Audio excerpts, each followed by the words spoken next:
Don't record yet. All right. Well, welcome everyone. We are so glad to have you here tonight for this presentation. Children's Services Network and the Family Resource Center, we partnered to put together this PowerPoint for you childcare providers. We hear you, we see you.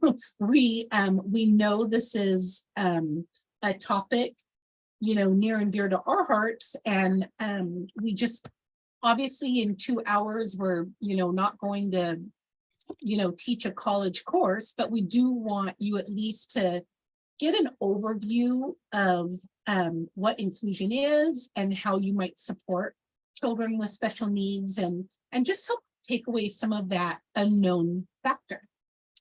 So that being said, Leah, would you like to introduce yourself? Yes. Hi, everybody. I'm excited to be here.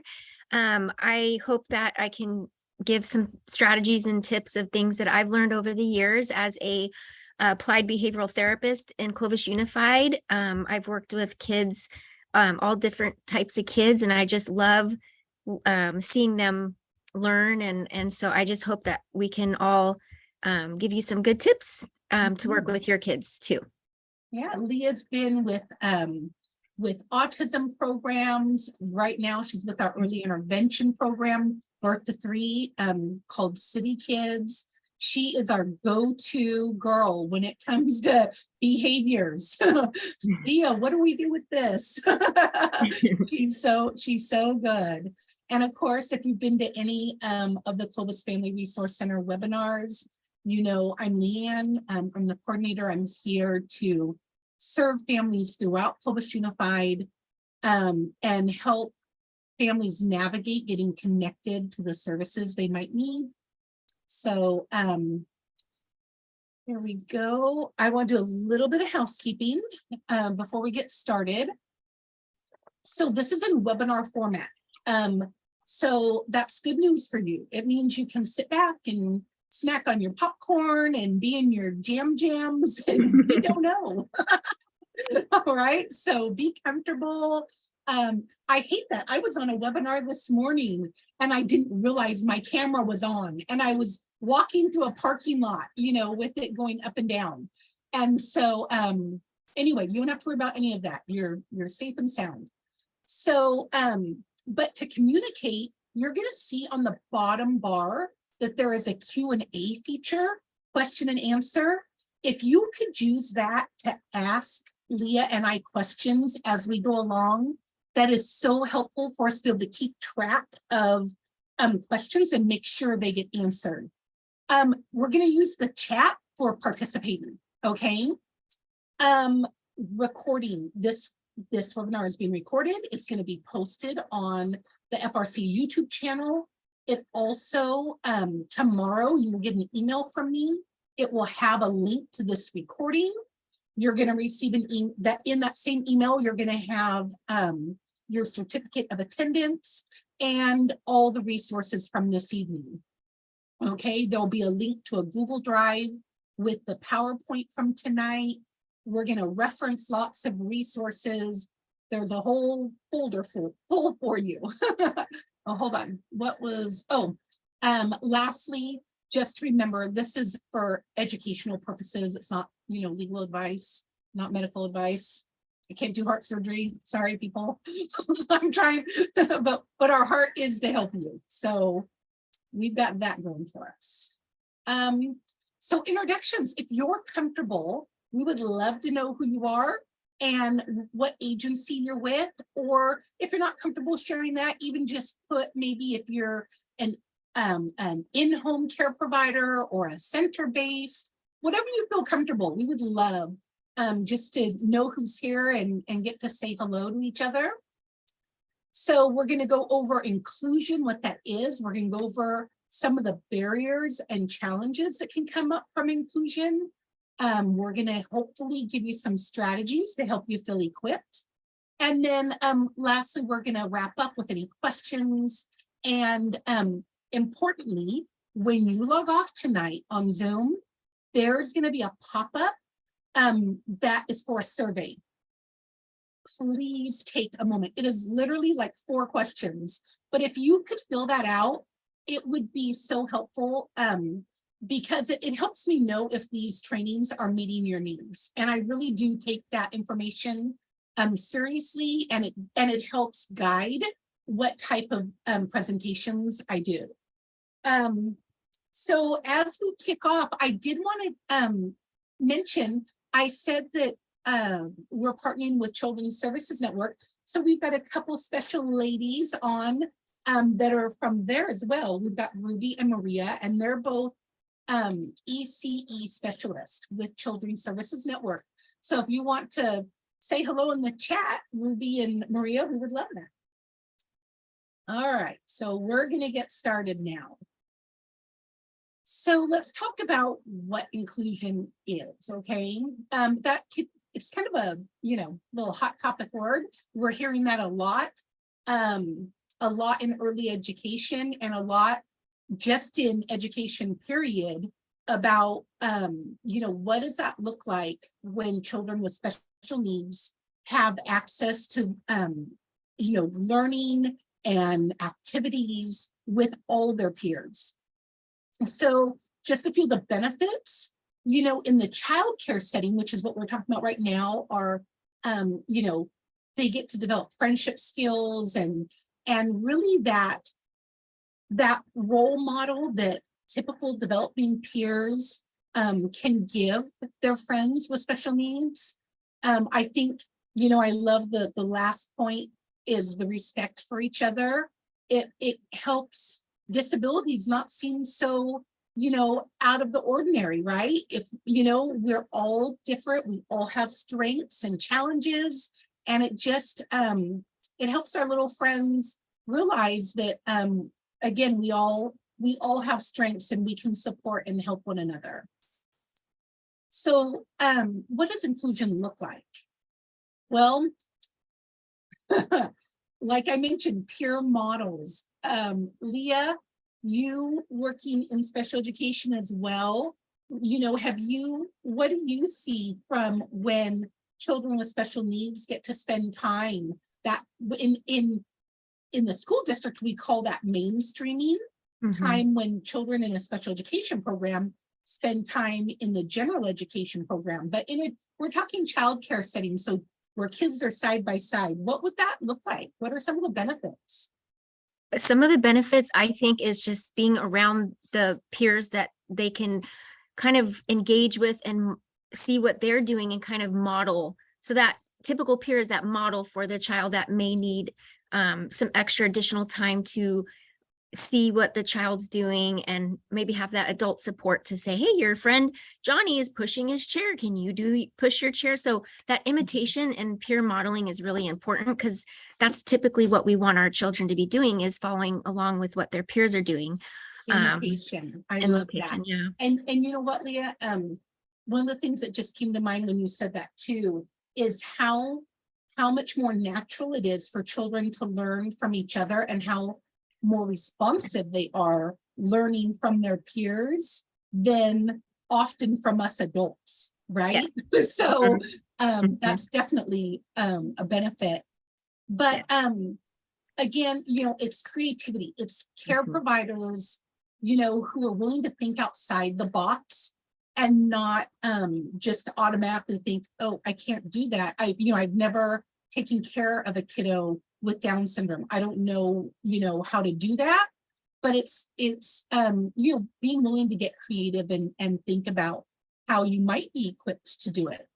And again, as adults who are willing to meet kids where they are on the learning curve.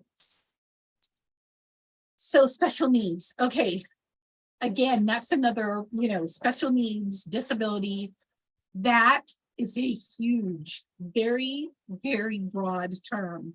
That could be, anything from a kiddo with, a speech delay to a very medically fragile child. I mean, that is a huge spectrum when somebody says, my child has, special needs, does your child care agency, or does your, home child care, can you serve them? And so really, it's learning what are you referring to? Again, ADD, ADHD, that's, considered, a disability, a special need. Cerebral palsy, maybe a kiddo is visually impaired. So anyway, they can cross over.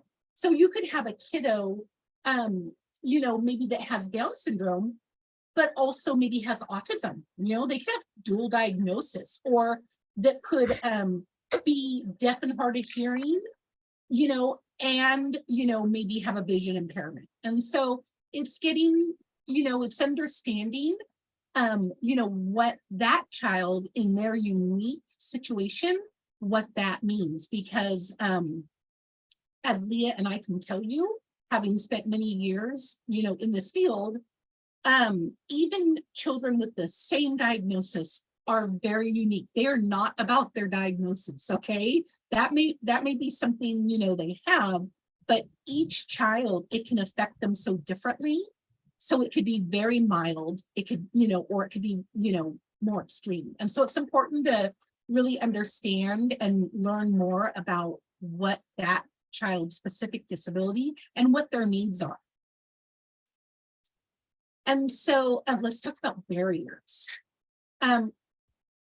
I did a lot of research on this because, this isn't a new topic. Like I said, I mean, the state of California, the CDE, the California Department of Education, lots of agencies have been looking into this. And the reason why is because it's a need. Running the Family Resource Center, I can't tell you how many families I refer to Children's Services Network Find Care program, because families are struggling to find care. If their child, maybe their kiddo has some behaviors and they've been kicked out of, 3 child care centers, and they're desperate. They're like, we're going to lose our house. We don't know what to do. We don't know how to find care for our child, because care providers don't feel equipped. And so again, that's our heart for this evening, is just to, start opening some doors, start thinking about what it might look like for you to be able to include a kiddo with a disability. But the research shows that the biggest barrier is just the fear of, not of children, obviously, with special needs, but it's just, how do you care for them? It's just the fear of the unknown, of not feeling equipped, of feeling like, am I going to be able to take care of that child in a safe way? And so, and also, I think something that I know Leah and I do a lot as well is it's those conversations, having conversations with families that that maybe that child's in your care already, and you as the professional, child development, and you're seeing some red flags, and that can be really hard too. And so we're gonna touch on that in just a little bit as well. And so these are just a few challenges that we're going to try and touch on tonight, okay? So we've got, these are some pretty common, challenges that we hear about, would be behaviors, lack of communication, and that means on the child's part, lack of being able to communicate. Accessibility, that could be the environment, having an environment that is accessible to a kiddo, whether because maybe they have a motor impairment, or maybe a vision impairment, and then that relationship with parents. So as we take a pause here, we would love to hear what some of your barriers are. Okay, I know when you registered, we had I set it up so you guys would answer, have you been a child care provider for less than a year, 1 to 5 years, 6 or more. So some of you are very new, some of you are veterans. but we would love to hear, what are your barriers? What have you seen? You're in the field, you're doing this every day. So if you could put in the chat, you know, some of the obstacles or hindrances that you're feeling, or whether that, whether that is a real actual situation, or just even something in your mind that you're thinking, gosh, I'm not sure I could do this because of, okay, fill in the blank. But if you would just put that in the chat right now, we would like to hear about that. So as you're doing that, and I'll monitor that, Leah. Okay. I'm going to let you talk now about some behaviors. So I want you guys to kind of think like a behavioral analysis. This is what we do in the schools. We usually have our psychologist or behavioral analysis that come in, and we might hear of a child who has some behaviors. And if it's something that, we want to help the child with, we want to make sure that we're looking at what happened. We call them the ABCs of behavior, because we want to look at what happened immediately before the behavior, what is the behavior, and then what was the consequence that happened of that behavior. So each one of these are very important, because it's going to really help you when you're dealing with a behavior, to kind of get you in that mindset of like, well, what happened right before? So if a child is screaming, you want to know, okay, well, why are they screaming? What happened right before? Maybe a door slammed and they got scared, and so they screamed. And then what did you do right after the child screamed? Did you pick him up and comfort him? So everything is going to serve a function. And so if the child was screaming because he wanted your attention, well, picking him up and comforting him, he'll most likely be screaming again to get your attention to pick him up. So we're always looking at what the antecedent was, what the behavior is, and what the consequences, because it's all going to shape that behavior to either increase it or decrease it. So we'll jump to the next slide and kind of get into each one. So there's 4 functions of behavior, and I'm sure you guys have seen all this in the home already. Kids just kind of have behaviors. That's how they're learning. So the 4 functions are to gain or obtain something. So I'm sure you've all seen that. To avoid or escape, to not want to do a command or an activity. Kids will typically, run away or avoid and not pretend like they didn't hear you. And then another one is an attention seeking. So a lot of times you'll see this when, they did something and they look at you for a reaction to see how you're going to, react to it. So that's an easy one to kind of point out, because they're looking for feedback on that. And then the next one is sensory. So this time, this one's a little hard, but you'll see sometimes they'll do some inappropriate things, or maybe just odd behaviors where it serves a purpose for them, but it may not look typical. So some examples would be, hand flapping or spinning in a circle, like looking at the side of their eye and just kind of looking at their hands. So some behaviors that may not look, normal, but, it serves a purpose for them. So we'll go through each one, and I'll kind of give you just some of those ABCs of what to do kind of before the behavior occurs, and then what to do after the behavior. And just real quick, so yes, could sensory, I know I've seen a lot of children cover their ears, like yes, the environment is too stimulating for them. yes. So they kind of shut down Mhm. with maybe even too many people in the room, too many sounds. I was even thinking too, sensory could be like a tag on their, shirt, or to me, when I wear my socks and the little line on the socks, if it rubs my toes, my feet hurt. So like, I think of little kids too, like that what they can't tell you is going to show up as a behavior. So yes, certainly things like loud sounds, maybe too much light. It's just all learning by seeing the behavior multiple times to kind of gauge what it is. Okay. So just some things to keep in mind with behavior is that it should be measurable and observable. So again, like I said, how much is it happening, and how many times do you see it? Just watch and observe to make sure that you kind of catch every little bit. And I know when you're in a home daycare or preschool, a lot's happening and you have eyes everywhere. But if you have multiple people helping you, or just kind of have that dialogue where you guys can communicate back and forth of the behavior. And then also, typically how children communicate is through their behavior. This is how they're learning. We're shaping their behavior by how we react to it. So, and then all children exhibit behaviors. This is how we respond that can help change it. And we call that in the school, we call shaping it. We're changing it, but we want to shape it to what is appropriate. So we're always looking at, okay, it might look bad now, but how can we shape it to look more appropriate for the outcome that we want? So Leah, when you talk about, and again, referencing the school district, we're talking about collecting data, right?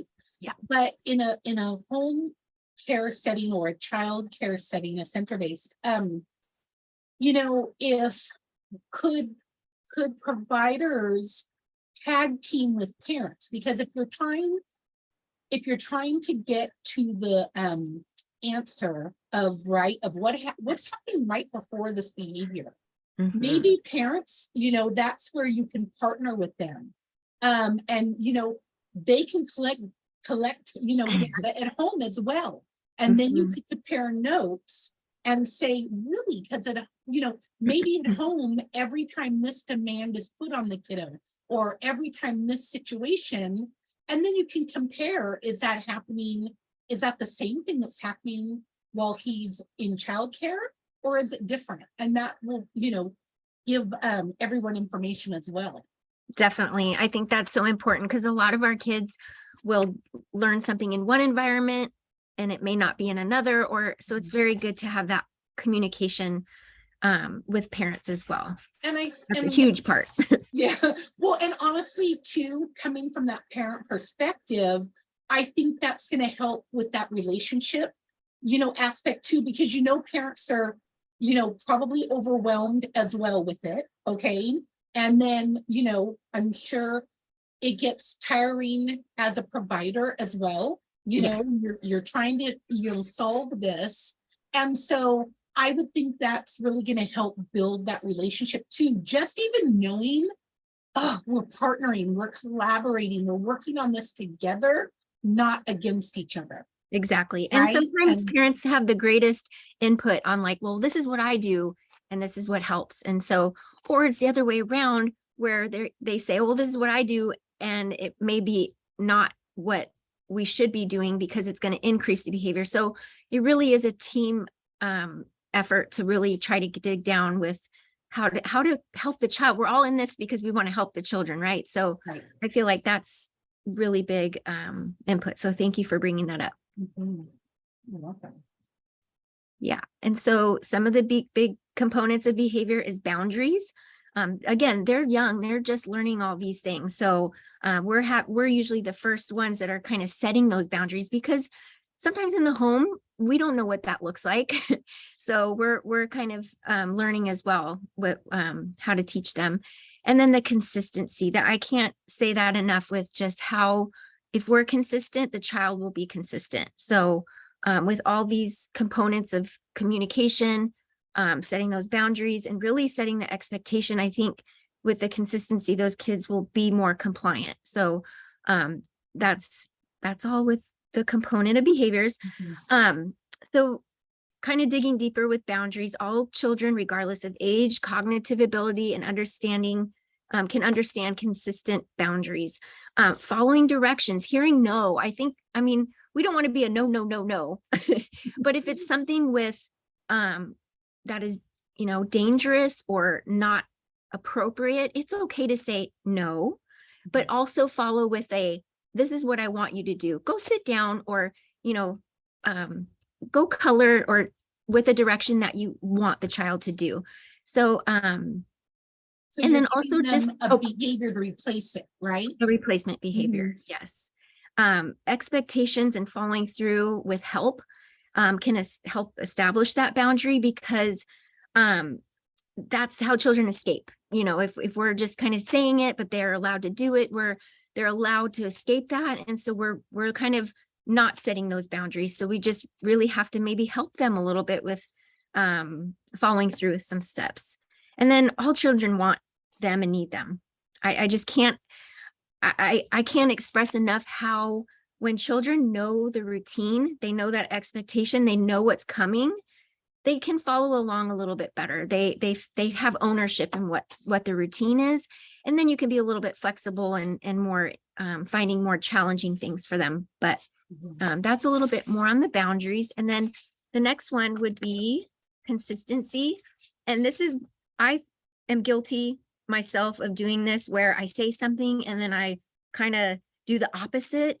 And so I've had to learn and like really be better about when I say something, I mean it and I need you to follow through with it. So I try to let my body language not be angry or happy. I just am neutral and I say what I mean. And then I help the child through with it, with what is expectations for them. And then it should be clear and developmentally appropriate. So I think with our younger generation, we'd hate to give too many words and sentences where they're hearing too much and they're not really hearing. So, and also just knowing that, are they understanding what I'm saying? So sometimes I pair a gesture with my words so that they're kind of understanding that I'm pointing to the chair because I need you to sit in it, or, so just kind of understanding their development level so that you can help appropriately. And then I talked about this again, just those routine-based and having them being predictable, because the children love that expectation of knowing what's next, and so you'll kind of start to see them following through, and then their behaviors kind of decrease at that point too.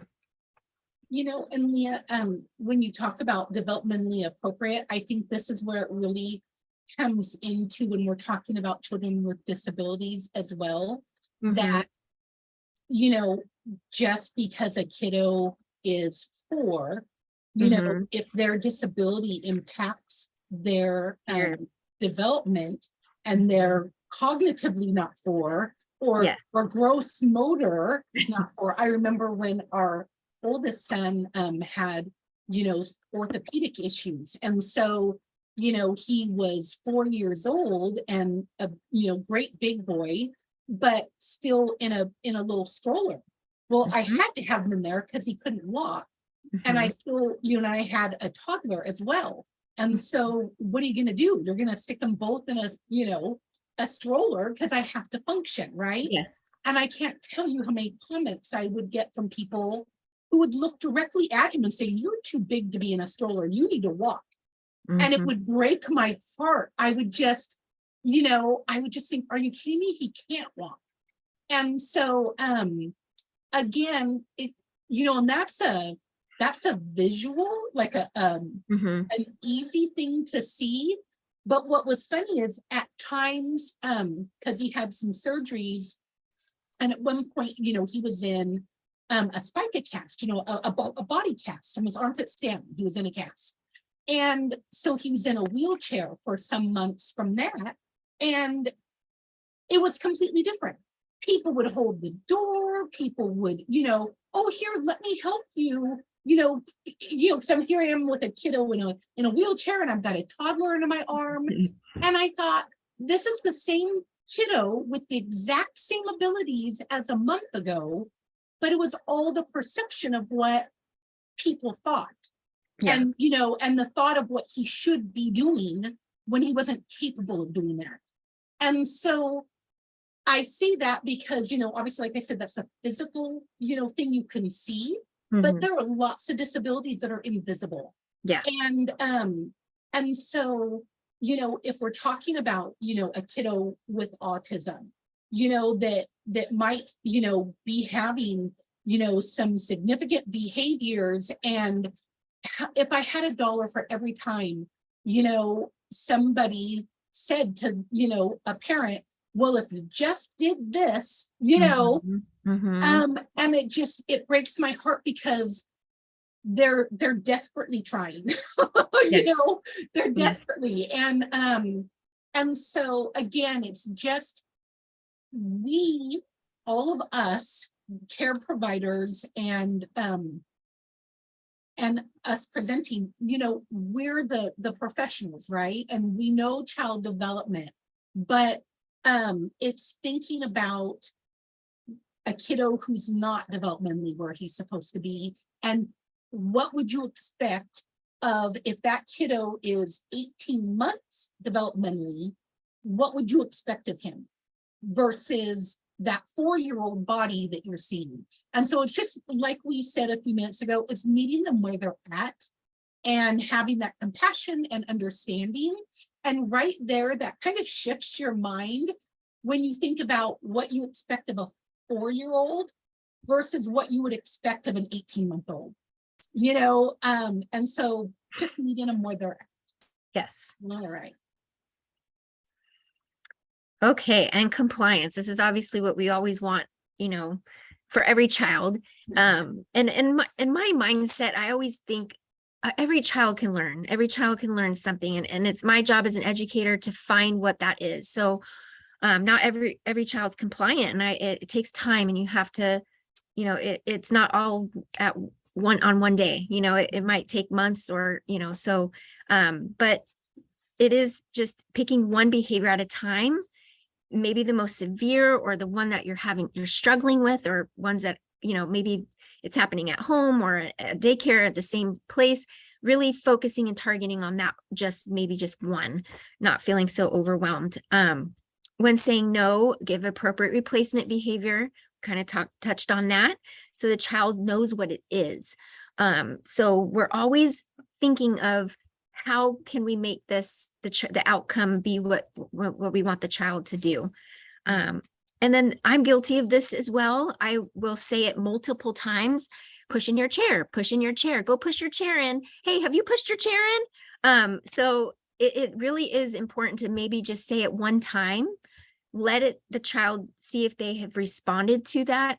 And then give it a couple of seconds. Maybe if they didn't hear you, you can say, oh, push your chair in, please. And then help them with hand over hand, helping them push the chair in, so that they pair that language means I need you to do that. But saying it over and over, maybe the child might have a processing disorder. So when you say it the first time, they may just not even have heard it, but they're going to be processing it. But by the second time you've said it, or the third time, they're still processing the first time you said it. So I typically will like to say the direction one time. I'll give a 3 to 5 second pause, and then I will either watch the child comply, or I'll say the direction one more time and prompt them to do so. So those are just some things to with the compliance. Leann, did you have anything to add? I do. Well, to join in on that, again, I think one of the important things to remember, though, is like we were talking about, it's understanding what that child's disability is and knowing what you can expect of them. Yes. Right. I think that's the biggest component, is because if you don't understand where they're at developmentally, you don't know what to expect of them. Yeah. And also you don't know what is willful defiance versus, part of their disability. Also, I saw in the chat, someone commented about some boys that the parents are just, well, boys will be boys, Yeah. right? And oh my goodness, honestly, I mean, Leah and I experienced that as well. And so what I would say to that, though, is, again, as the professionals, that's all you can do is what you can do while they're in your care, right? You're not going to be able to, if mom and dad aren't going to try and make them mind at home, or, work on these, strategies at home, you can't control that. But what you can control is what your expectations are when they're with you, right? And what and I think you would be very surprised at how well any child can learn the routine. Again, Lee and I see this every day in school settings, where even kiddos with significant disabilities, once they get into that routine, once they understand what the expectations are, and they have that support that they need. And we'll get into that in a few minutes, whether that's visual supports, whatever those accommodations they might need. You would, what a world opens up, for that kiddo. But I think about, I have a very dear friend who was an in-home care provider for decades. And I can remember, she just recently retired, but parents would call her in the evening and say, can you tell Johnny it's time to go to bed? Because I can't make him go to bed.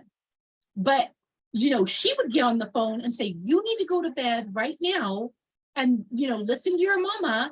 And they would listen and do it. And I thought to myself, oh, mercy. If you can't tell your 3-year-old to go to bed, you know what I mean? What are you going to do when they're 13? And so, but again, we can't control that, what happens in the home environment. So we're talking about the childcare setting and what can you do to set that kiddo up for success while they're with you, okay? And but I love that comment because that is frustrating. Or like when you say with your comment about say it once, we've all seen the parents, right? Standing there over and over again. I like to call it negotiating with terrorists, right? They're like, I'll give you a cookie if you'll just put on your jacket, And so as little Johnny is throwing his jacket. So yeah, it's hard. No one remotely is saying any of this is easy. So there we go. Some tools. So I think maybe some of us have seen some of these, but I love to tell families that come to our center, or even, some of our teachers who come to observe our classrooms. We all, even as adults, we are always using visuals, whether it's stop signs or, coffee signs. I know when I'm driving, I see coffee and I'm veering off to the right to go get a coffee. So, kids need that too. So whether it's a visual schedule, something with I describe it as like a day timer. So, in the morning you open up your calendar and you're like, oh, today I have this, this, and that. Well, same with the child, it's good for them to see what's going to happen throughout the day. So those visual supports are really important, especially when we have kiddos that have a really hard time transitioning from one activity to the next. They don't understand that I have to stop this activity and go do something else. They're just upset that you stopped what they're doing because they were having so much fun and now you're pulling them to something else. So giving them some visual cues and maybe following that schedule throughout the day. So they're again, predicting what's going to happen next. And it gives them a little heads up that something is going to change and I'm going to change from one thing to another. I like the first then cards for some of those kiddos that they need a little bit something quicker. So a visual schedule is nice when they kind of know the routine a little bit, but these kids that they need that instant gratification. So first you need to sit and then you get a snack. So you might have them, just sit down for a second and then, you're sitting and give them a cookie right away so that they're understanding first I do the undesirable and then I get a desired. So first then cards are really nice and it doesn't have to be anything elaborate. Like I've used just, even the actual items I've put like first, I'll sign sit and then a cookie or something where they can actually see, or put a toy and then have the desired reinforcer or desired object that they'll earn once they do the activity. So those are great. And you can kind of be creative with those. And then also consequences. So that's something we're going to get into a little bit more down in the slides. We'll go over that. And then I can't stress enough just the positive reinforcement when the child does the desired behavior. We're going to have to come up with some really interesting and fun ways that we can reward the child, because when they start to figure that out, they are going to start the more desired behavioral and then the other behaviors will decrease. So that could be something like a token board or earning points to get into the I've seen really creative people doing boxes where they get to pick out of the box or get a sticker. I mean, even a verbal praise, some kids, when you say good job, they just light up, like they really enjoy that verbal praise. So those are just some ideas in the toolbox that will kind of go, you'll see it, how they work even more when we're talking about some of the other behaviors. Right. And, and I think what's important too is, first off, I have witnessed firsthand Leah using all of these strategies like in the live moment and how much they work. But, to go a little bit more like on something, for example, the first then, I think one of the things to remember is we're looking at the big picture. Okay, so these are things that you might need to start off with, that really intensive strategy of, okay, I just need you to sit for, 1 minute, and then you're going to get this. But the whole point is to fade back. This isn't something that you're going to be doing forever. Okay, right, Leah? This is exactly right. It's all about training. Yes. Yeah. And so some of these supports are, going to be because they're not understanding. Maybe they're just not, it's just, they need that visual support, and some of our kids are visual learners. I've learned that too, like where maybe they're, not good at auditory, but they're high, better in visual learning. And then some of our kids are terrible at visuals, but they're better at auditory. So it's just finding a balance. And like Leann said, that we always want to start with these, and then we want to, get more in the natural environment where it looks more like a directive. I need you to sit, and then we'll go to snack. So again, these are just ways that we can kind of help them understand more tangible. Right. And but so, but like the things like the visual schedules, I saw someone comment, about how amazing visual schedules are, right? That's something that works for all kiddos. All kiddos love, to know what to expect and what the day is going to look like. And so, again, we're not trying to, think of things that are super difficult. It's things of how to be creative to include all kiddos, in an environment. So little detective work. yes. And then just a little example of like what is reinforcement versus what's bribery. So reinforcement is something that is rewarded once the child has done the behavior. So we might have to help with some prompting, and there's different levels of prompting. There's full physical, where we have to really help the child through all steps of the direction.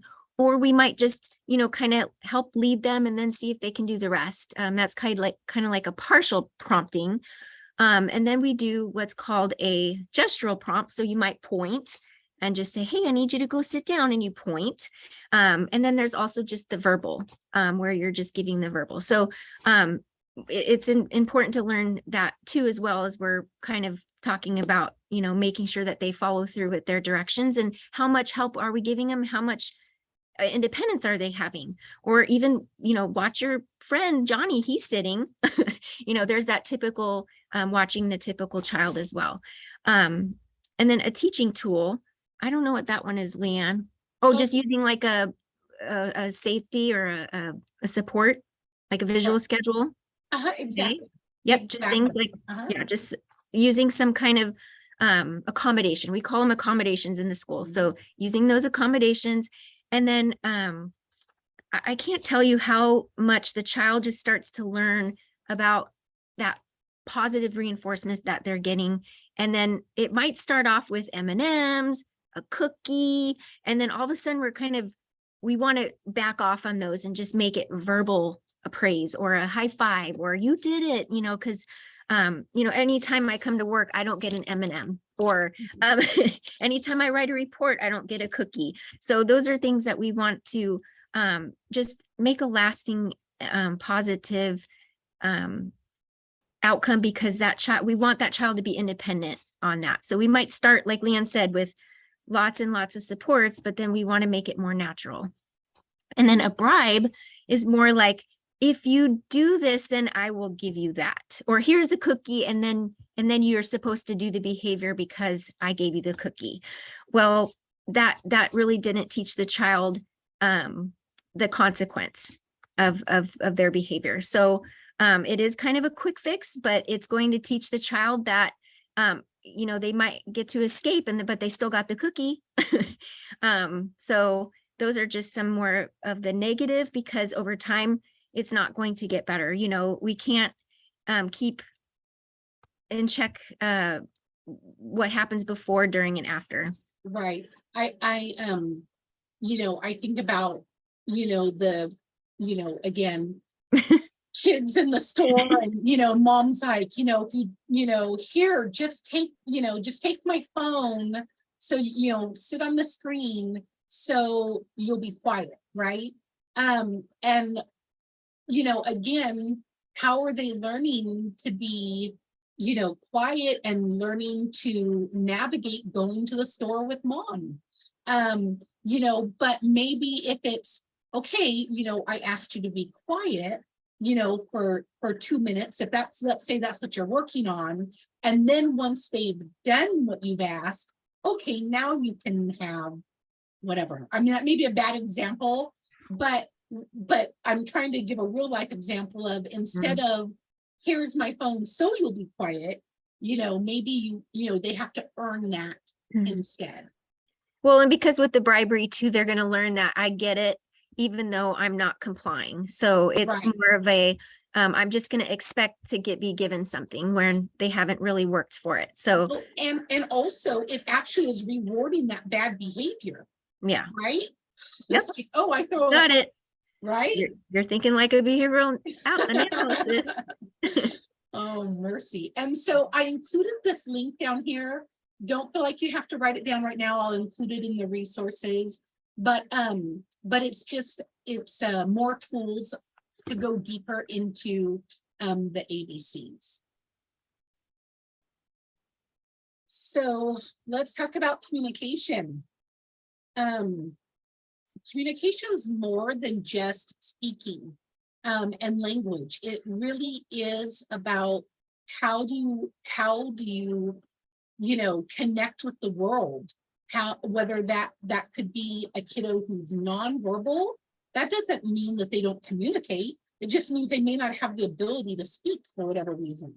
And then going down, a kiddo maybe, and you in childcare, developmentally, these, a kiddo starts to gesture and grunt, right, before they actually speak. That baby is pointing at what they want. But again, I mean, this could be a 4-year-old that maybe that's their means of communication, is gesturing. And so it's meeting them where they're at and learning what that kiddo is using to communicate. I'm going to give another real life example of when our youngest son was little. He had a very significant speech disorder. He also had some hearing loss. And I will tell you that I was that busy mom with a house full of kids, and I just needed him to stop screaming. Okay, so I was doing, everything wrong, where, just like what Leah said, I'm like, just figure out what he wants and give it to him, because I don't, I just need him to stop.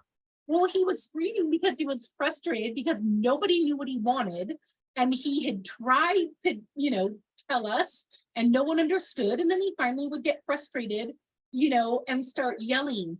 And then instead of me trying to help him communicate, and we're gonna get into this more in a minute, giving him those words or talking through what it was he was, trying to gesture about, I'm just trying to do the quick fix. Like, I just need you to stop screaming in this moment.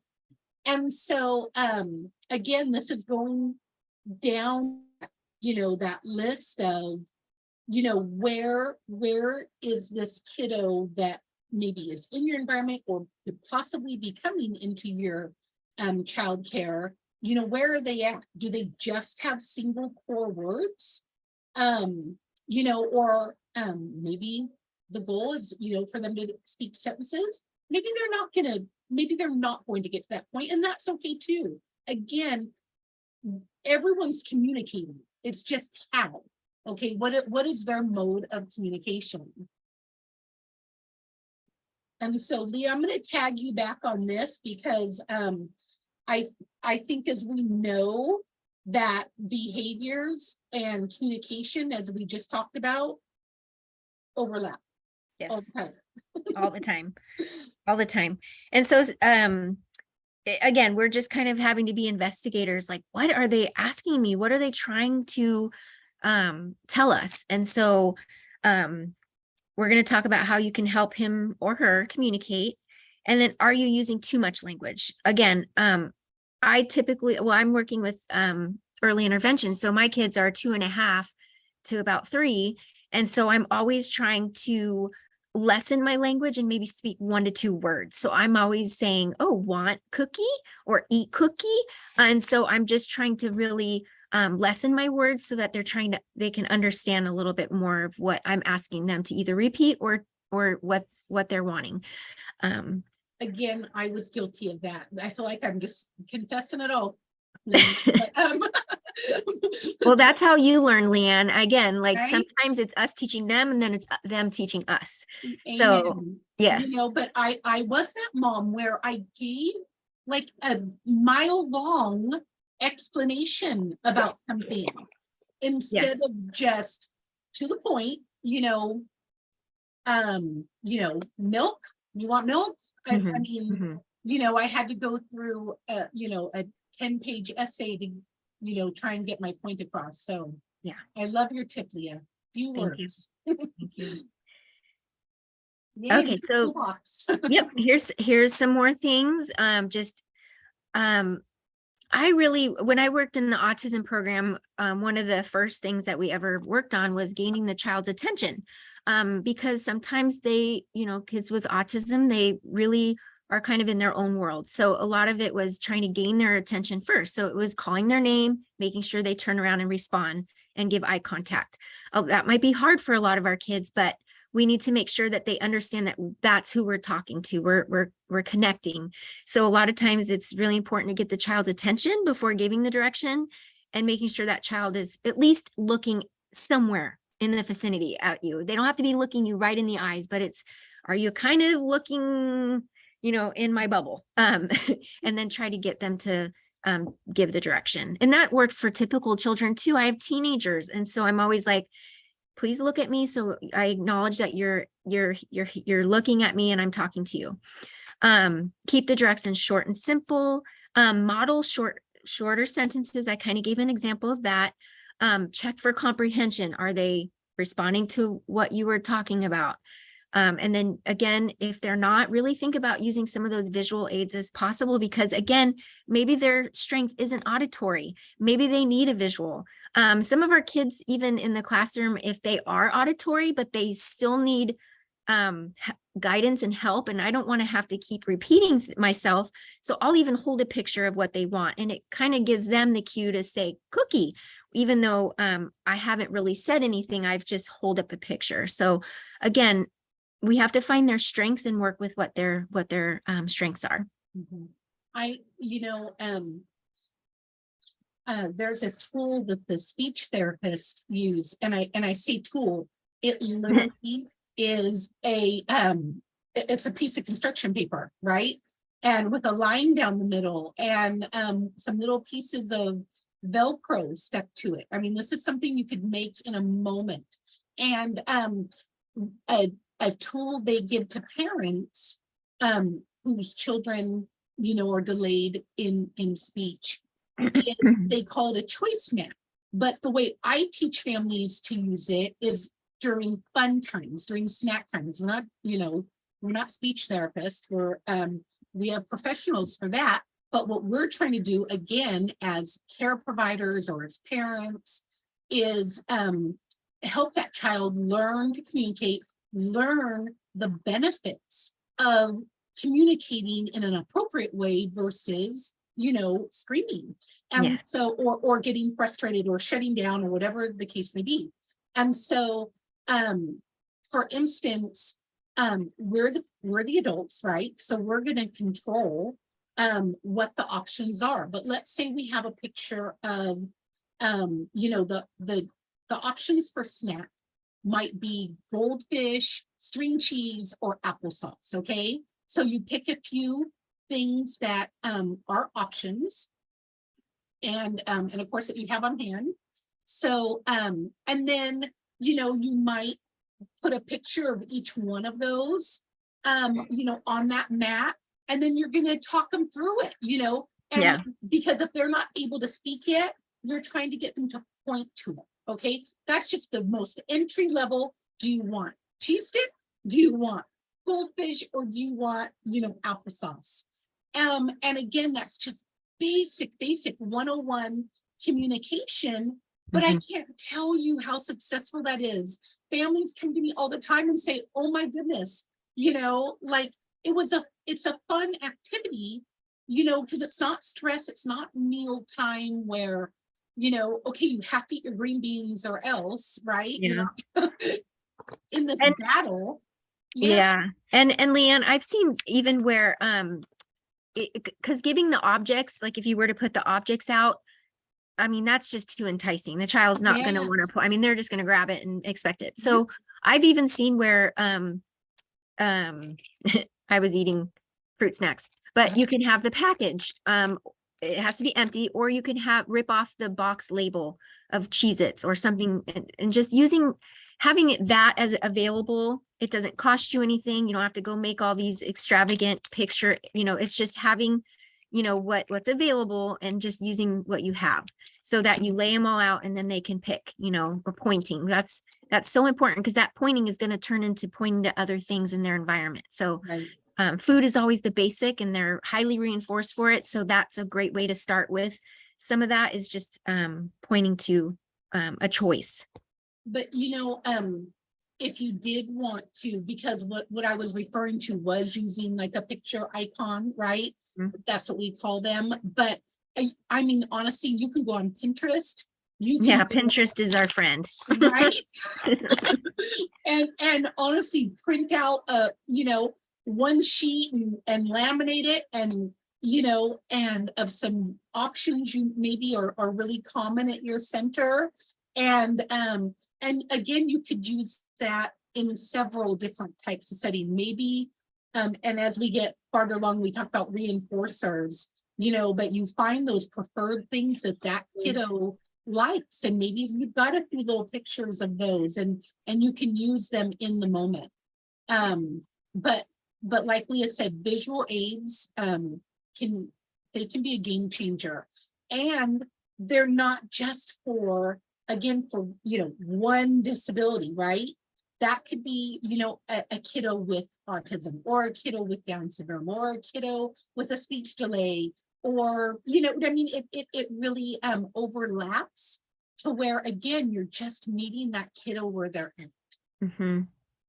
Yep. So here are some more tools. So imitating, you mentioned that before, Leah. And commenting. So again, as professionals, we know that how important reading and labeling, throughout a routine is. Like, for instance, I'm thinking about even kiddos with, let's say, a vision impairment. Okay, they don't know that their snack, where their snack came from, right? It just kind of comes in front of them. So maybe you're talking throughout the time while you're preparing the snack, and you're saying, oh, I'm getting the apple out of the refrigerator right now, and oh, look here, we're gonna, look, here's the apple, and now I'm gonna cut the apple. And so you're labeling, you're talking through, what you're doing. But that can be too, again, for children who are maybe developmentally delayed. And you want to give an example of that, of what of what labeling could look like in a childcare setting? Leah? Oh, for me. Oh, I'm sorry. Yes. No, I thought they were going to to comment in there. Yeah, no, labeling could, even from their typical peers, I just feel like, you know, that's really where it's at, is what activity that they're doing, and just really labeling, even toys that they're playing with, just in every situation, kind of giving them, talking them through and labeling things. Think about how with a infant, how we do that, right? Yes. We're engaging with gonna them say. and oh, you know, Yeah. mommy loves you so much, and mommy's gonna put on your clothes, and oh, here we put our shirt on first. That's labeling. It's Yes. that simple. But Yes. for a kiddo with, you know, a delay, you're just continuing to do that to help them again understand what it is you're doing and work on that communication. Exactly. So I'm gonna you know, touch just one here at the bottom real quick. Limiting screen time. Now I know we're just, you know, I know we had COVID. So here we are on our screens, right, during a webinar. But I just can't tell you enough the research showing how detrimental screen time is to young children. Okay, and how it can, you know, cause developmental delays. It can keep their development from being typical because they're not learning like they should be learning in real life situations. And you know, I feel bad for young parents right now because they really are kind of sold this bill of goods, whether it's, you know, on commercials or wherever, that, you know, tech, right? Tech is it. I mean, you've got to have your 18-month-old be able to get on YouTube. You know, I mean, parents weekly, you know, I hear parents brag about that, oh, my child can get past my password on my phone and they're watching YouTube videos and first off, I mean, that's mortifying to think, you know, what is out on that internet. And, you know, this little 2-year-old is having access to who knows what, without, you know, parental guardianship, right? Without that parental input. So, but even aside from that, but it's just really, they don't develop those communication skills by staring at a screen. Okay. And so we all know, and we don't say that judgmentally because we are moms, so we all know, we all do it. Okay. You know, and as child care providers, teachers do it, right? We're having a movie day because Mrs. Brown needs to get her reports done. But it shouldn't be the norm. Okay, it shouldn't be the normal. And so I went to a training once and she compared it to a screen time diet. Okay, we all know we're going to go through McDonald's, right? But that shouldn't be your everyday dinner. That shouldn't be, you know, your constant diet. It should be something that's used sparingly. And so I just wanted to touch on that too, because I do know, you know, kiddos get exposed to screens. For Pete's sake, you can't even pump gas. And you've got, and there's TVs on the pumps now. Yeah. So it's everywhere. Yeah. Okay, so let's kind of go down the list a little bit. So we talked about nonverbal communicator. If a kiddo is not verbal and doesn't attend your conversation, then you always want to think about it, just like development, building blocks. What's the first thing you're going to want to do? Is, you know, maybe if you're going to start on getting eye contact first, or, you know, getting them to gesture and point to what they want. Okay, you're not worried about teaching, you know, a kiddo who can't even, you know, doesn't have any words. You're not going 0 to 60. Okay, you're meeting them where they're at and then building on that. You want to go on single core words? Yeah, and something I kind of want to chime in, it's not on here, but it's in the tips, is the imitating gross motor actions or any type of actions is probably going to be the next step too, because when they're imitating actions, they're going to start imitating words as well. So the more you can get maybe some imitation. I know during our snap time, we do like a little patting the table. We'll all take our hands and we'll pat and stop. And so we want the children to engage in that, because I want him to imitate what I'm doing. So that way, when, the actions can start turning into some words. So that's kind of, I think, important too, is learning those imitations. And it could be something, just making it fun, something where, you start singing head, shoulders, knees, and toes. Kids love music. So that's another fun thing to like maybe pull in. I know I'm talking more about the younger kids. I'm thinking some things with the older kids, just Simon says, stand on one foot, make it challenging for them. So again, just getting them to imitate is important. And then we call them core words, because we want to teach words that mean and have a meaning to it. So things like up, more, cookie, water, eat, things that they're going to see as they're hearing it. So we want to teach more of those words and less of like, the words like dinosaur or, things like that's not going to have a lot of meaning to them when they're not in the moment. So core words, if they're playing with a toy and they or playing with a toy bus and they, you can work on open the door. So things like they're going to see happening as you're saying it. So that's what we like to call core words. And so they're learning as they're going, around the house and seeing things. And we try to tell our parents to stay away from teaching more of the letters and numbers and shapes, because those aren't really age appropriate at this moment, especially when they don't really have a lot of words. So we want it to look functional, and we want them to have functional words that actually are important for communication. So I do see a lot of kids that, their parents are so excited and they're so happy that they learned all their ABCs, and it's because they've memorized them, but they can't say cup or I'm hungry. So I always try to tell the parents, listen, it's really important to teach those functional words, the ones that you want to hear more and understand what they're saying. And that can be very common in our kiddos with autism in particular, right? They can, have a lot of really good skills. Like, for instance, Leah said they could name all their colors, and you're like, wow, this kiddo really knows that. But again, they can't say, I want a drink, or they can't use that communication functionally. And so again, it's meeting that kiddo where they're at. And then I really like this one, Leah, that because I know you and I worked on this one together about if you want to teach a phrase, right? Yeah, you kind of know, like, maybe what's in their repertoire. What can the kids say?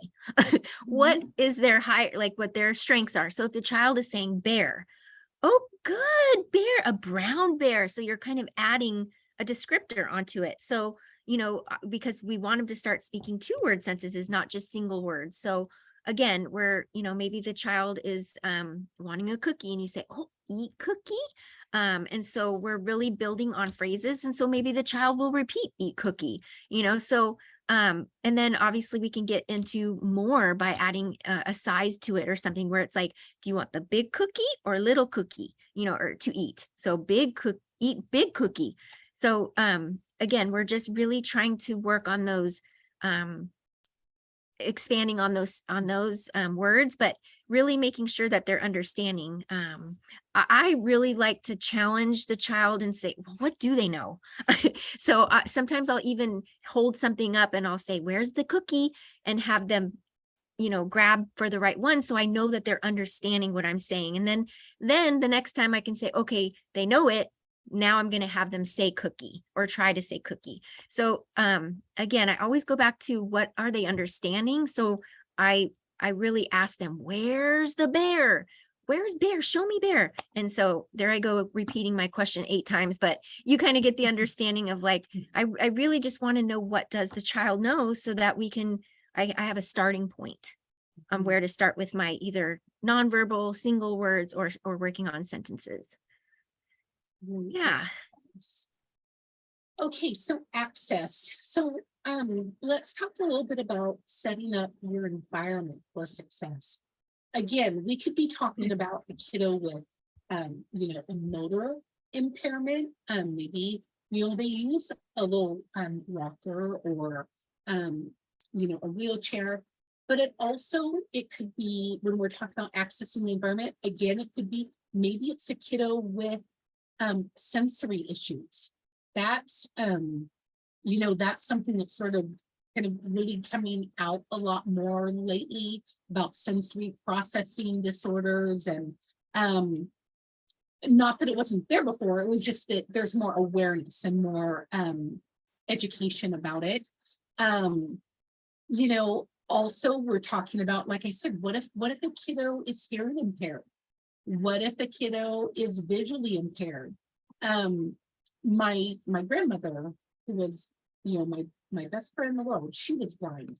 And I know something for her that was extremely important, and this is the same that's true for children, is you had to keep that environment consistent.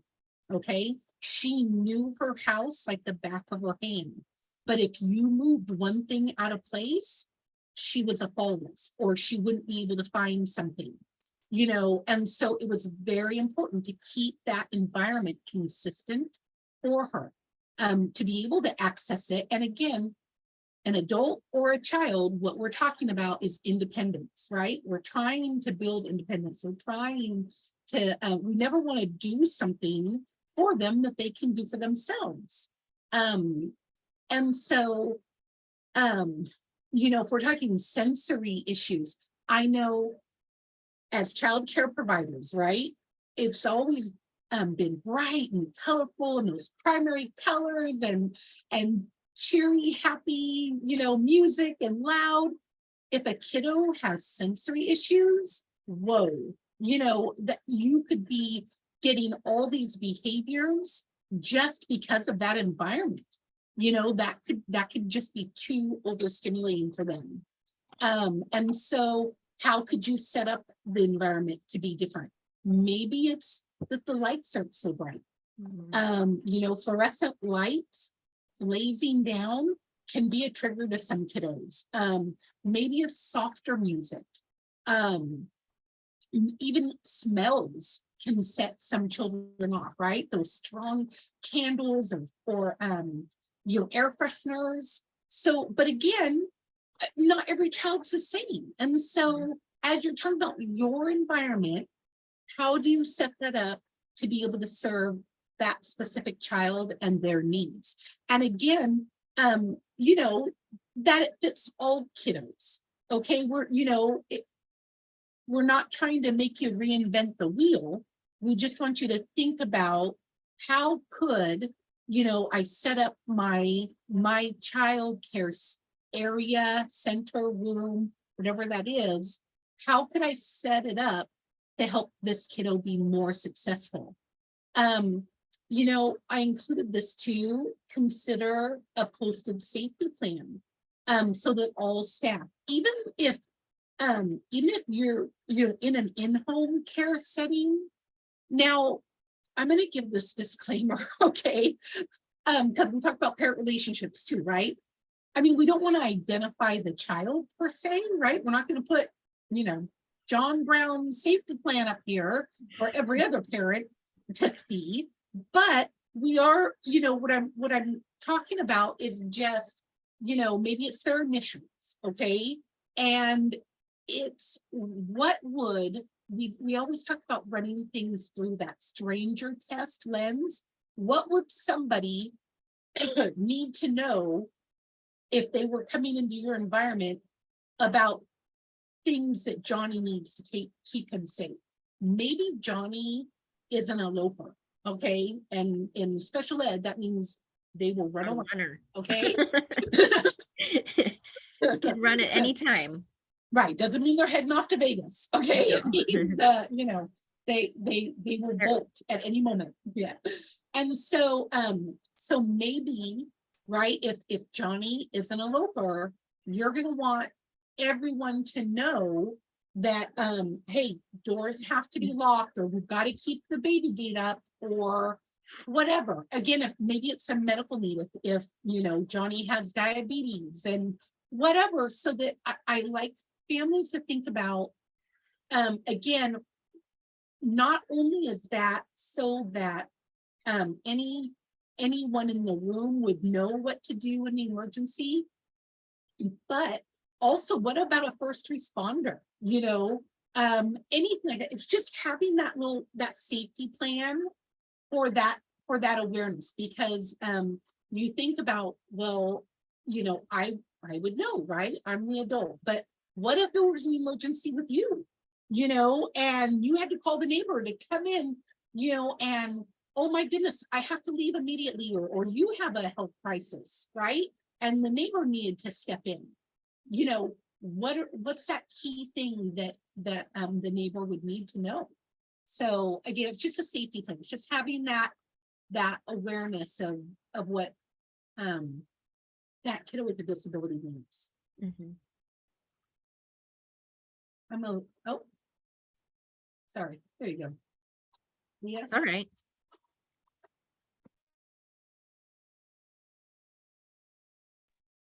Sorry. Okay. I guess tag on it. So Sorry, I had the custodian come in. He was gonna start okay. vacuuming, so I'm like, wait. Sorry about that, ladies. Okay. So we're also talking about, considering having a calm down area. This is something that's very helpful. Lots of our district preschools are setting up this as well. Again, an area that it might just be, you don't have to have a whole big fancy thing, but maybe it's just a corner of the living room where it's got a pile of soft, comfy pillows and maybe, a set of headphones that, Jenny could put on, because when she gets too overwhelmed, she just needs to kind of shut everything out, right? And so it's just an area where if a kiddo's struggling, they know they can go to and just do a little piece, right? Just a little corner. What other suggestions would you have for a calm down corner, Leann? I think all those are great. Just somewhere where they're able to just kind of be alone, have a moment, and then after they've kind of calmed, maybe try to get them to come back to the environment. Mhm. Again, it's always trying to get them to, participate, but if they're needing a time, we even have some of our kids requesting a break, like, I need a break, I need a timeout. So, Right. I mean, again, we want them to communicate what it is they want. So if you're kind of recognizing, some overstimulation or needing a break, always have them say, oh, I even do, this is what it looks like, break, I need a break. There's that imitation again, getting them to imitate what they're wanting. So just, I think those are all great. And that's quiet rooms. that's a self-advocacy skill too, right? Mhm. Of just, we're trying to help them learn that, you don't have to have a meltdown. You can ask for a break and have if you want to go, and maybe they have their favorite stuffed animal is in there, and they only get to have that though, if they're over there and needing a break, and they, calm down a little bit. So, all right. So talking with parents. So I kind of wanted to expand on this a little bit, because I know Leah and I talk to families a lot that are just learning their kiddo has a delay or a disability. And so I wanted to capture this into, because this can be hard, really hard.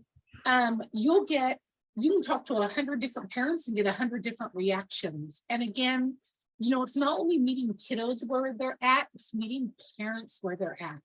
It's having compassion and understanding that even if you haven't been through that situation, just realizing they may be going through things that we have no idea about. Even if we think, we've been in their home or we see them every day as they drop off their kids, there could be things going on that we have no clue about. And we just really want to have that compassion.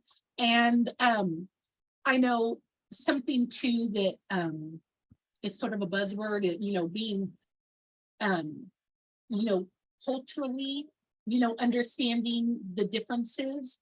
I come across that a lot too, as I'm working with families, because you'll notice, I'm going to give an example. One time, I was meeting with a family who, the early intervention team had reached out to me and said, Leann, we don't know what's going on, but this dad is having a complete meltdown at, being told that, his child has special needs. And of course that's hard, but, something else is going on. Like, this is a whole nother level.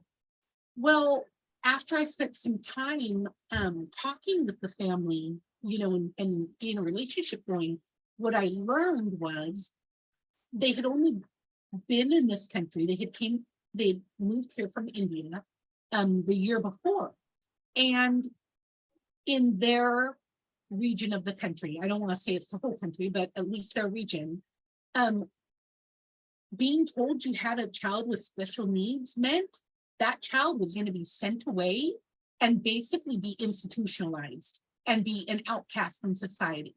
It makes me want to cry even thinking about it.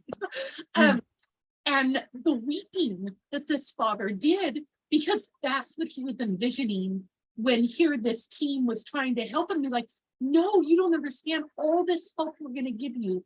And we are going to love your child. And we've got all this support. Dad didn't understand any of that. All he heard was my child has special needs. And that's what he was picturing. And so again, then it was like that was a whole nother conversation. It's like, no, I'm going to go with you. We'll go look at this class and you're the parent, you get to decide. But that's a whole, again, it's just understanding that just because our expectation, may be here, that may not be what the family's expectations are. I'll give another example, that, different cultures have different expectations as to what's developmentally appropriate. Okay. So for instance, my family's Armenian, and it is absolutely appropriate to, cook and do our children's laundry till they are 80 years old. Okay. It is absolutely appropriate. Like, my grandmother, God bless her soul, my 60-year-old father, all he had to do was whisper he was hungry, and all of a sudden an apron appeared and a frying pan in her hand, and she was cooking food for him. Okay. And now at 60 years old, could he have prepared his own meal? Of course he could have. But for her, it was absolutely appropriate to do that. And for me as well. And that, of course, that's an adult example, but that's the same thing with children. Okay. I work with families of many different cultures who think it is absolutely appropriate to be spoon feeding your 5-year-old, because that's how they love and they nurture their child. And so, again, does that mean we tell them you can't do that? Well, that's not our place. That's their family culture. Now, can we, if they have concerns about that, maybe that child physically can't do it, then yes, of course, we're working on all those developmental skills, but it's just keeping that in mind. Co-sleeping, right? That's another topic. For some families, it is absolutely appropriate that there are 4 generations living in that home. and they love it. And that's amazing. The next family, you know, they may think it is absolutely not appropriate for my 8-month-old to be in my bedroom, you know, and they need to go sleep in their own bed. And so again, you know, we're not talking about, you know, parenting preferences or, you know, cultural influences. You know, we are talking about true development and meeting the family where they're at. And so I do want to show this video that talks a little bit, it's not very long, but it talks about talking with families when you have a concern about their the child's development for senior care. So I'm going to start this.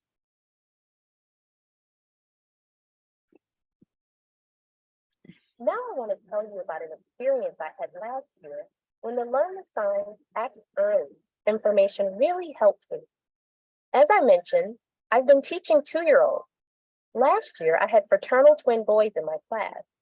They were adorable little guys. For the sake of their privacy, I'll call them Jacob and Tyler. As I got to know the boys, I realized they were very different from each other, much more different than any other set of twins I've taught. The boys were new to the center, so I waited about a month before I started tracking their milestones to make sure they were comfortable in their new surroundings. I also wanted to get to know them. I've been tracking milestones using the milestone checklist you saw earlier for several years at this point, so I didn't have to do anything different except make the twins a priority in my scheduling. And as I suspected, Jacob was meeting his milestones on time or ahead of schedule, and Tyler was missing quite a few.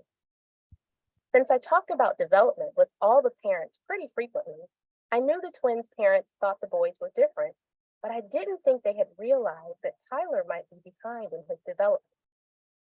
Once I saw that Tyler was missing milestones, I went to talk to my center director. Our center's policy is very clear on the steps we need to take in a situation like this, and talking to the center director is step one. My director was extremely supportive. He listened to everything I had to say, asked a few questions, looked at the milestone checklist, and asked me to schedule a meeting with the two of us and the boys' parents. I know different centers handle this differently, but at ABC, with the director's approval, I'm expected to take the lead. Because of my experience and because I'm using the Learn the Signs, Act Early material, my director didn't hesitate to ask me to lead the meeting. He would be there to support me and to help me with resources and questions. In the days before the meeting, my director came into the classroom several times to play with the twins so he would know them better. I scheduled a meeting for the next week. Before the meeting, I gave the boys' parents a blank milestone checklist for each child and asked that they fill them out and bring them to the meeting. I've found this to be really helpful, even when I'm not concerned about a child's development. Some children behave differently at home and at school, so by comparing milestones from both places, the parents and I get a more accurate picture of the child. To get ready for the meeting, I went to the Learn the Signs, Act Early website and printed 3 fact sheets: how to help your child, how to talk to your doctor, and developmental screening. I'm so glad I can get all the information I need to give them free. All I have to do is print them. I also brought some other information. Copies of the checklist I did on both boys.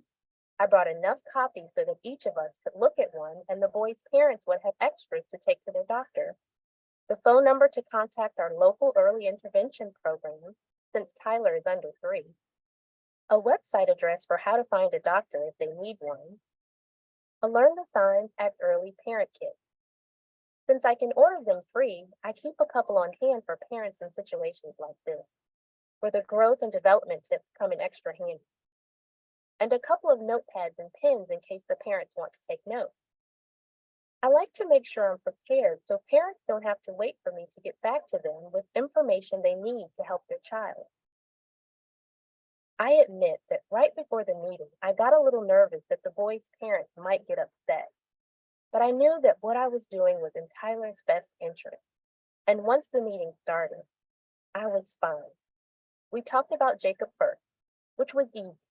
and then we moved on to Tyler. I started out talking about the positive and fun things I've seen in Tyler.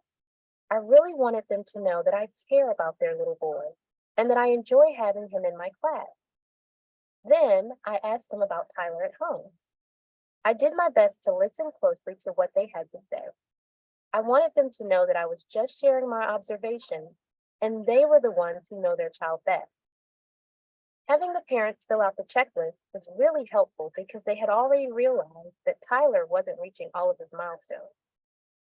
We went through the checklist for home and school and could see how much our observations matched.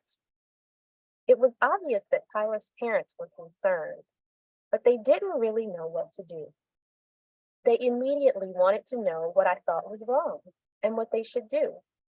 I always tell parents that putting a label on a specific problem isn't really our area of expertise here at ABC, but that I can help them figure out what to do next. They had only lived in the area for a few months, so they hadn't taken the boy to their new pediatrician yet. Since the twins had just turned 2 and it was time for a checkup anyway, I suggested they schedule an appointment. I recommended they tell the scheduler they had concerns about Tyler and request that both boys get developmental screening. The American Academy of Pediatrics recommends a general developmental screen and a screen for autism at the 2-year-old checkup. I also suggested that they share copies of both boys' checklists with the doctor and that they contact the local early intervention program. I gave them the resources I mentioned earlier, and we scheduled a follow-up meeting for 2 weeks later. Because of their concerns, the doctor was able to see them about a week after they called for an appointment, so we were able to talk about what the doctor said at our follow-up meeting. They had an appointment with someone from early intervention in another couple of weeks. The doctor suggested seeing a psychologist or a developmental pediatrician and having genetic testing done to rule out any type of problem in that area. Now let's fast forward 6 months. Tyler just had an appointment with a psychologist who diagnosed him with autism. Starting next month, he will be in our center for half the day and in a program for children with special needs for half the day.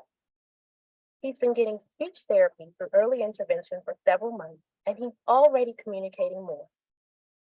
The speech therapist comes to the center and sees him in the classroom, so I've been able to watch her and do some of the same activities with him so he gets more practice. I'm so glad his parents acted so quickly. I think he's going to do really well. I know acting early makes a big difference. I'm really happy I found the Learn the Signs Act Early materials. They've helped me to know what milestones to look for, given me an easy way to document them, and given me more confidence when talking with parents, even when there's no concern.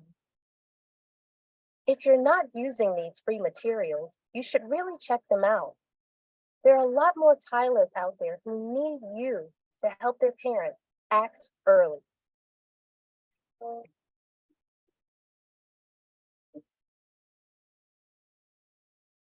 Okay, so those resources that they reference, there's a couple that I put in that Google Drive, specifically for childcare providers. But there is a whole wealth of information on the Learn the Signs Act Early site that are completely free.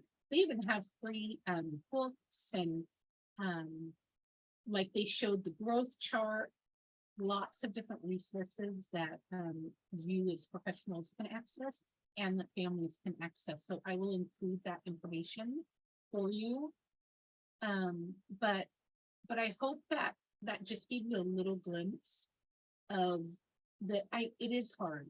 It's hard. I don't know what to say. But we want you to feel more equipped. One of the things that I want to talk about too, that is an obstacle for families when we talk about getting help is, we always want to encourage families to talk to their pediatrician first, right? That being said, there are many, many times that families do share their concerns with their pediatrician and their pediatrician blows them up, okay? And is completely dismissive of it. And then by the time, somebody does take it seriously, they've lost out on years of time that they could have been getting extra help. And as we all know, kiddos are growing and developing so quickly, and that's why early intervention does make such a difference.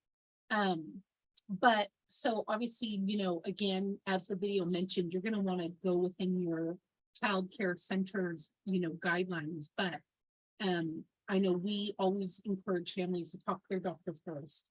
I mentioned be patient, be ready to share, information with the family on where to turn and get help. Okay. I'm going to give you real general guidelines here. They mentioned referring the family to their early intervention program. So in California, and you may or may not know this, we have a regional center system that oversees our early start, birth to 3 early intervention. So what often happens, and it's heartbreaking to me, is a family's doctor will refer them to, let's say, Valley Children's and say, you're right, little Betty is 2, she's not talking, let's get her assessed by Valley Children's Speech. They find, they wait 6 months, they get that assessment. Valley Children says, yes, they definitely need some speech therapy. We have a wait list, but we're gonna, refer them to early intervention. And then the family calls, and I have to tell them they haven't even started the process. So in California, and again, that's not to say a family can't go through their insurance. It's not that they can't go through, a medical model. They absolutely can.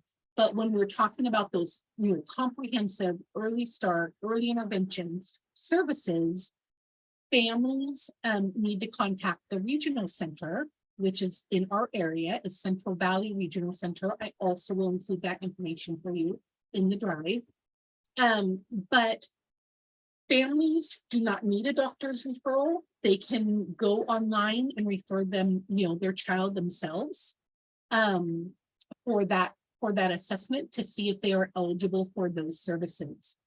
Once they are determined eligible, then they will get assigned a service coordinator that will help them navigate getting early intervention services set up. Once a kiddo is age 3, and again, I don't want to go into too much depth and complicate it, but once a child is 3 or really close to 3, within a month or 2, there wouldn't be that time to get early intervention started, right? If they're 35 months. But once a child turns 3, the school district can do an assessment if appropriate. The family can go to their home school, that their local elementary school, and request that. They can reach out to a family resource center. Again, I serve all families in Clovis Unified. I know EPU serves families in 12 counties in Fresno. Family resource centers are a wonderful resource to help families navigate this.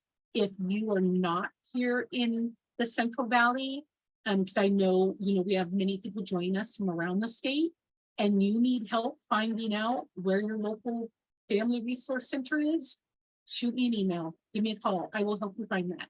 I'm a part of a network. There's 47 early start family resource centers across the state. And so we're all a part of the same network, and we want families and you as professionals to know how to connect families to the help they need. So that being said, let's take some questions, okay? I'm going to stop screen sharing. There we go. And let's see, Leah, do you want to? Yeah, oh, here's a comment from Gabriella. Sometimes the early intervention will help with the process of exiting early start and entering the school district. I know the early intervention program I work for does that. Actually, Absolutely. That is part of the process. Leah and I both do that all the time. It's called the transition process. I actually have a whole webinar Leah and I did on that as well on the FRC YouTube channel. If you would like to learn more about that transition process.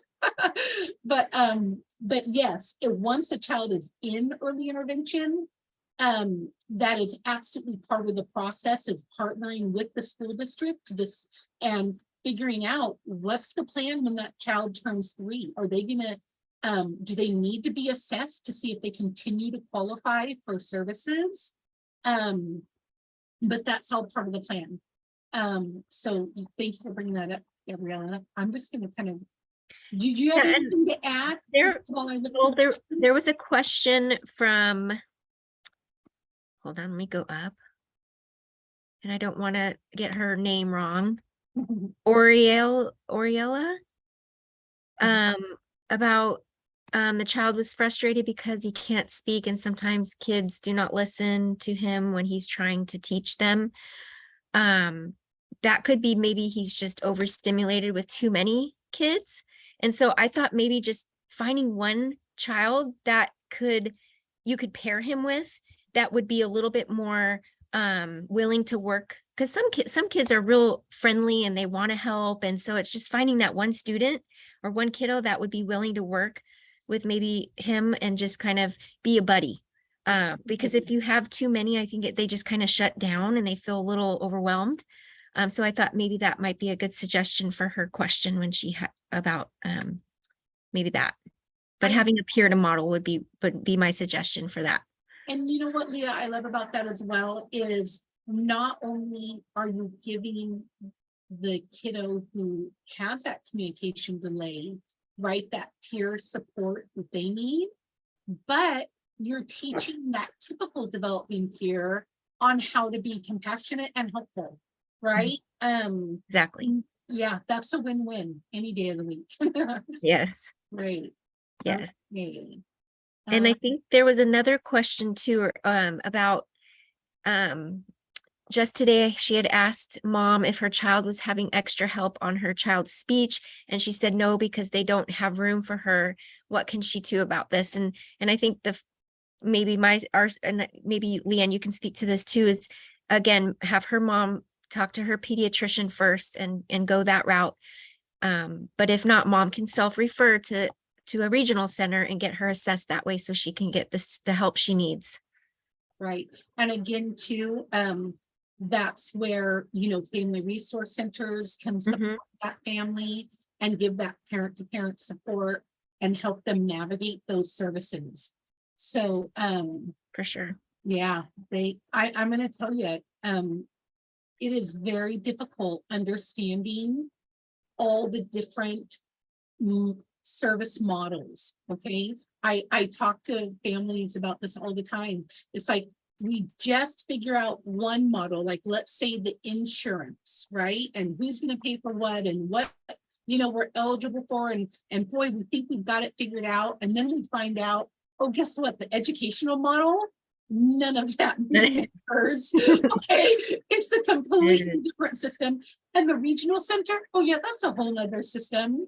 And, IHSS and CCS and all the acronyms of the alphabet, they all have their own qualifications. They all have their own criteria and service models. And so it can be a lot. So whatever you can do to support a family to at least get them started on that path.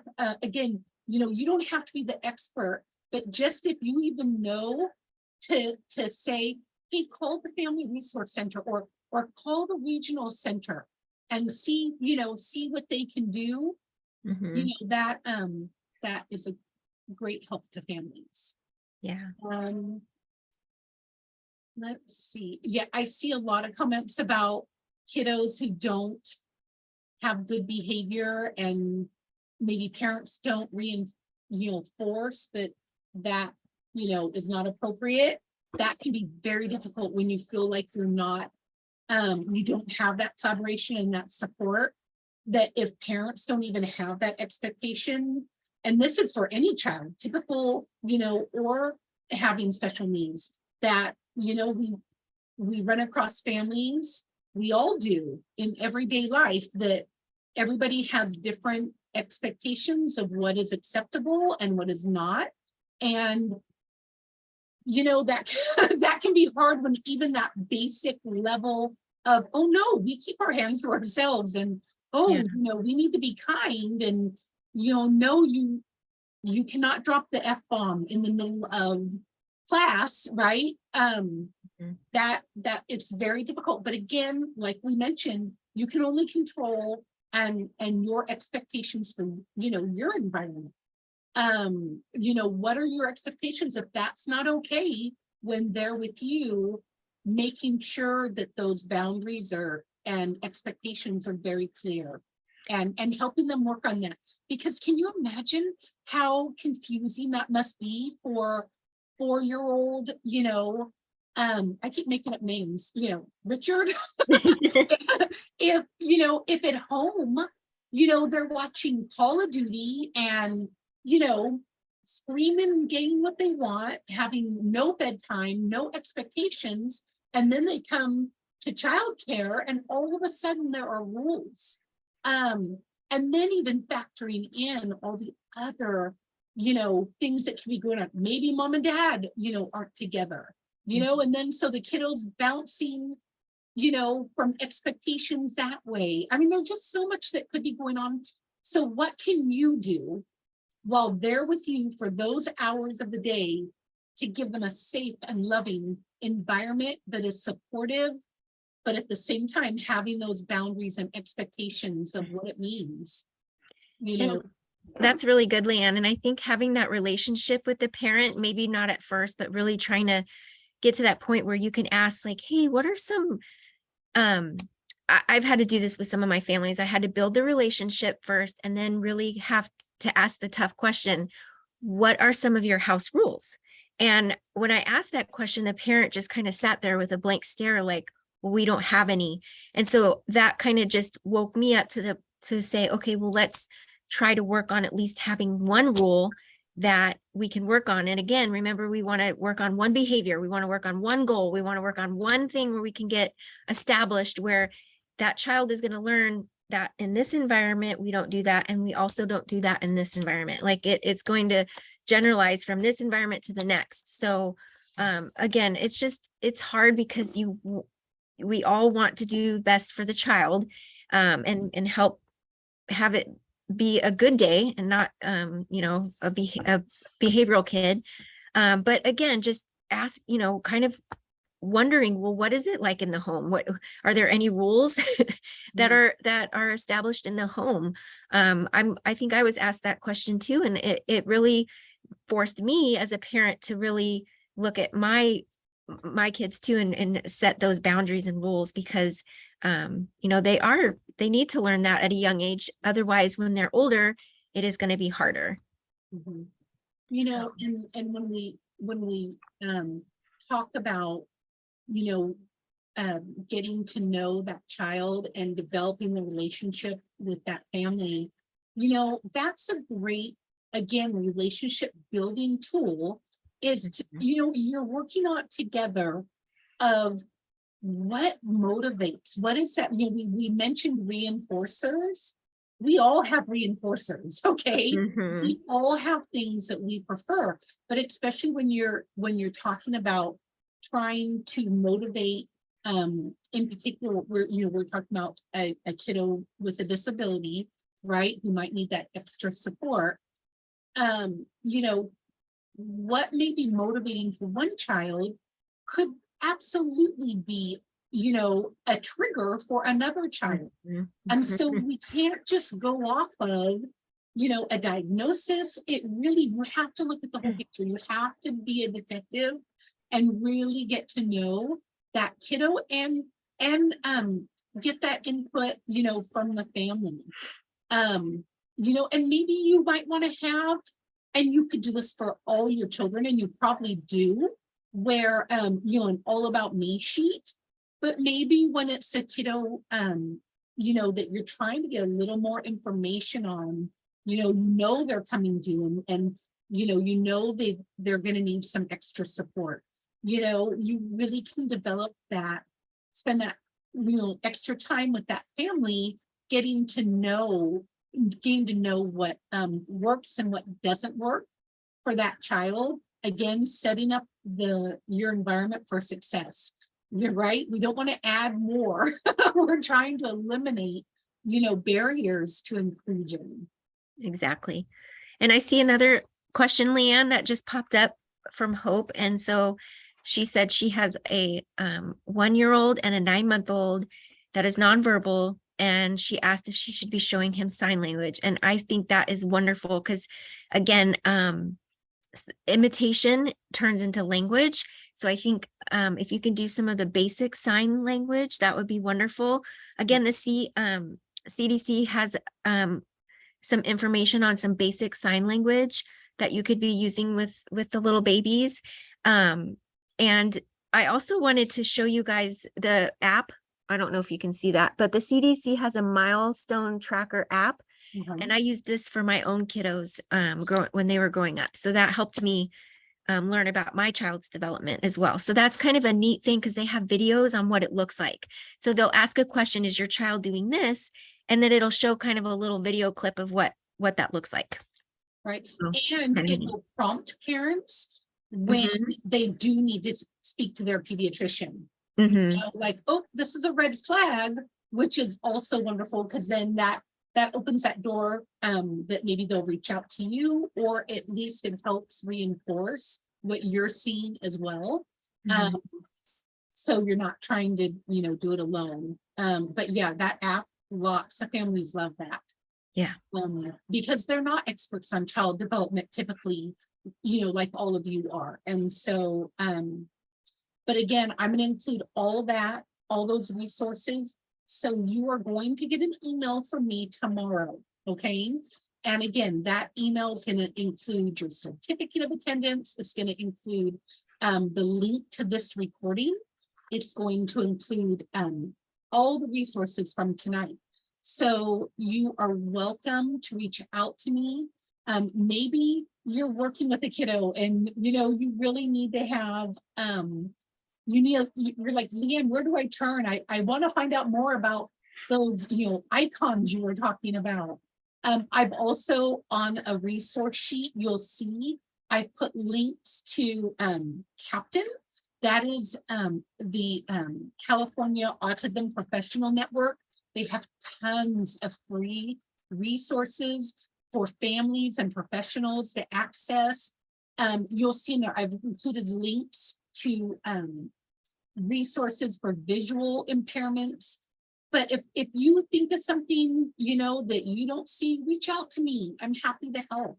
And I want you to, feel equipped. Oh, here's a picture. Earlier, I mentioned a YouTube channel. It is my own YouTube channel. Bear with me, people, because it is not my full-time job. But my heart, in fact, we did the same presentation last night in Spanish. A couple wonderful presenters from Children's Services Network did it because I do not speak Spanish, but I was there. And I forgot, like, we did a breakout room and I paused the recording. I forgot to restart it, like, for 15 minutes. There's like 15 minutes of it missing. But so I'm not always, they're not professional, okay? But I try. My heart is in this. I love you all. I want to be of service to you. And so I'm just giving that disclaimer. Try and be patient with me, okay? I'm front loading you all, okay? So anyway, but yes, I will include the link to the YouTube channel because all the webinars that I have throughout the year are recorded on there, as well as some others. So, well, we're at our time. I just want to again thank you, Leah. Thank you so much. I appreciate your expertise on behavior. You're welcome, and thank you. I learned so much. Great. So thank you again, everyone. We appreciate you coming, and you will get that email from me tomorrow. please let me know what we can do to support you. All right? So best wishes, everyone. Thank Bye. you. Okay.